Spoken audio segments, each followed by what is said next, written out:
ہیں کہ پی جی وفاقی اتحادوں کی رہنماؤں کی نیوز کانفرنس، مولانا فضل الرحمان اس وقت گفتگو کر رہے ہیں۔ غیر ملکی فنڈنگ ہوئی ہے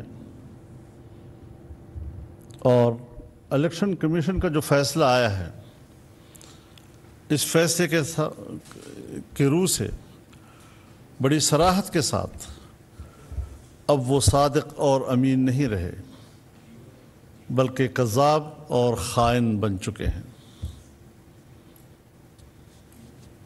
5 سال تک اس نے مسلسل الیکشن کمیشن کے سامنے جھوٹ بولا ہے اور مسلسل 22 سال سے قوم کے سامنے جھوٹ بول رہا ہے، نئی نسل کے سامنے جھوٹ بول رہا ہے۔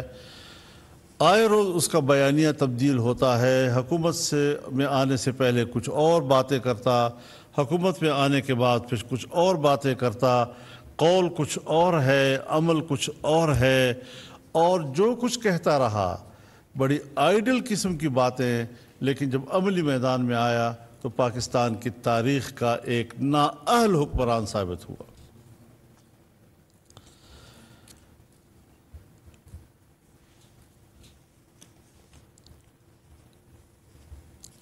انہوں نے الیکشن کمیشن کے سامنے جھوٹے بیان حلفی، جھوٹے سرٹیفکیٹ اور ڈکلیریشن جمع کرائے۔ یہ آئین کی خلاف ورزی ہے، اور آئین کی ایسی خلاف ورزی کہ اس سے پہلے سپریم کورٹ اور الیکشن کمیشن بہت سے لوگوں کو نااہل قرار دے چکی ہے۔ آج ہم اس مرحلے میں داخل ہو چکے ہیں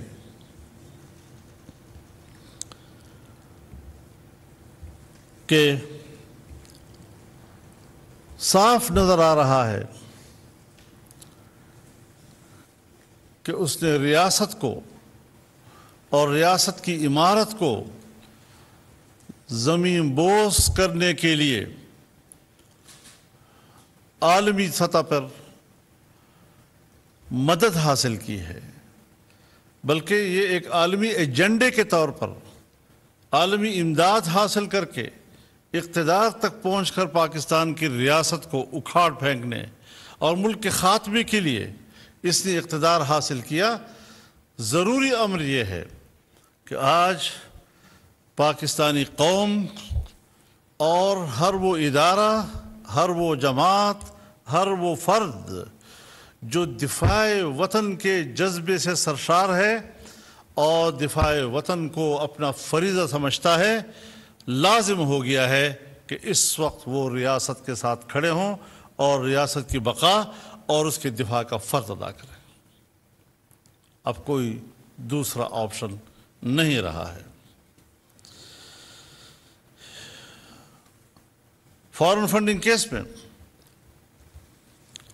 ہوشربا حقائق سے یہ ثابت ہو چکا ہے کہ وہ ایک غیر ملکی کٹ پتلی ہے۔ لاکھوں ڈالر، اربوں روپے غیر ملکی ایجنڈے کو پورا کرنے کے لیے وہ سیاست میں لایا۔ 351 غیر ملکی کمپنیوں اور 34 غیر ملکی شہریوں سے غیر قانونی فنڈنگ لی گئی۔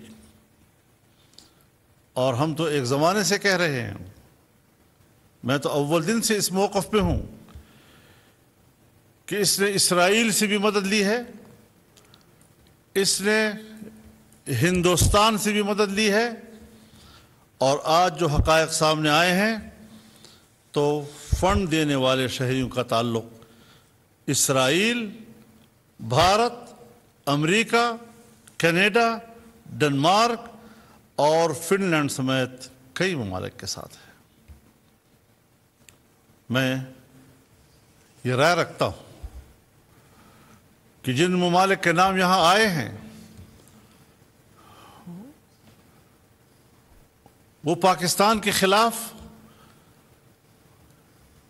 بطور ریاست کی ہی نہیں سوچ رہے، بلکہ پاکستان کی اسلامی حیثیت اور ایک اسلامی ریاست کے حوالے سے ان کی سوچ دنیا کے سامنے آئی ہے۔ یہی ممالک ہیں کہ آج جن ممالک سے ان کو فنڈ مل رہا ہے وہ پاکستان اور پاکستانی نظریے کے بارے میں کیا سوچتے ہیں.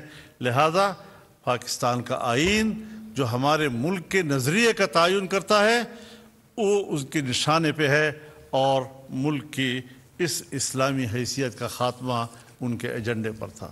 جو ملک سامنے آ رہے ہیں ان کے اس فنڈنگ سے یہ اندازہ لگ رہا ہے کہ ان کا ایجنڈا کیا تھا اور انہوں نے اس کو کس ایجنڈے کے ساتھ پاکستان میں ان کیا تھا. 13 بینک اکاؤنٹس الیکشن کمیشن سے چھپائے، 16 بینک اکاؤنٹس انہوں نے الیکشن کمیشن سے چھپائے.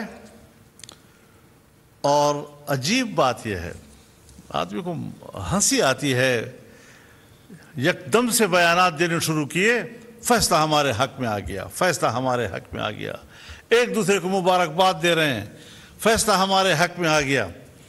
لیکن تھوڑا سا جب ہوش آیا تو آج الیکشن کمیشن کے سامنے مظاہرہ کرنے کی کوشش کر رہے ہیں کہ ہمارے خلاف آ گیا. بھائی تمہارا کل کیا ہوش تھا، تمہارا آج کیا ہوش ہے؟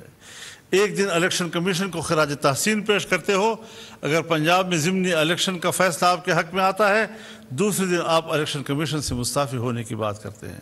اور آپ کو یاد ہوگا میں نے بنو کے پریس کانفرنس پہ یہ بات کہی تھی کہ اب وہ فوری طور پر ٹرن لے رہا ہے اور الیکشن کمیشن پہ دباؤ ڈال رہا ہے کہ وہ مستعفی ہو. وجہ کیا ہے؟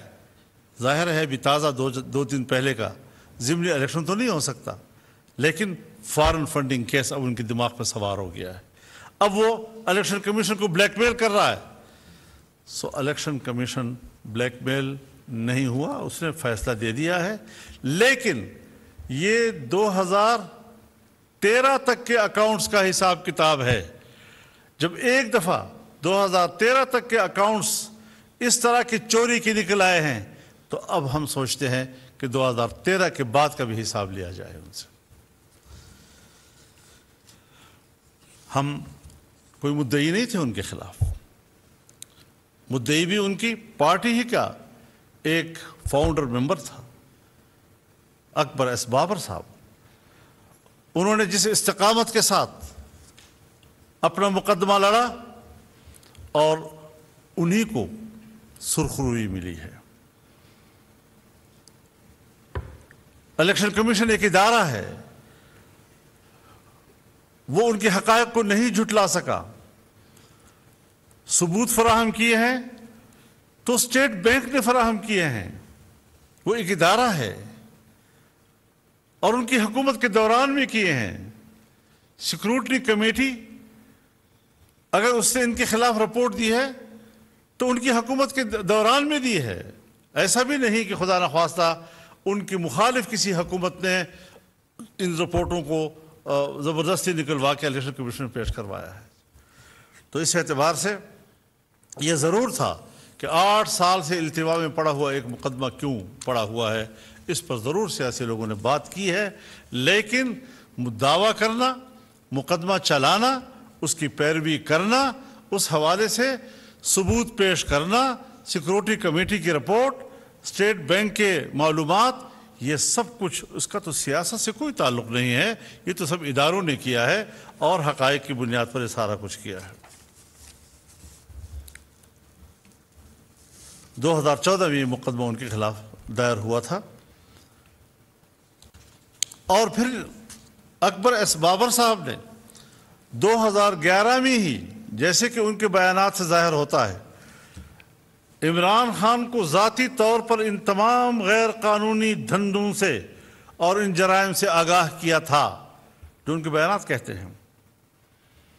تو پھر اس کو یہ کہنا کہ جی مجھے تو ان چیزوں کا علم ہی نہیں تھا، یہ پھر ایک عذر لنگ ہے، بدترز گناہ ہے. اس قسم کا عذر وہ کیسے قوم کے سامنے پیش کر سکتا ہے کہ مجھے پتہ ہی نہیں تھا. اپنے دستخطوں سے بینک اکاؤنٹ کھلوائے اور الیکشن کمیشن کے فیصلے میں وہ تمام رپورٹ تفصیل سے لکھ دی گئی ہے. بینک نمبرز، اس میں آنے والے تمام رقوم کی تفصیل، ریکارڈ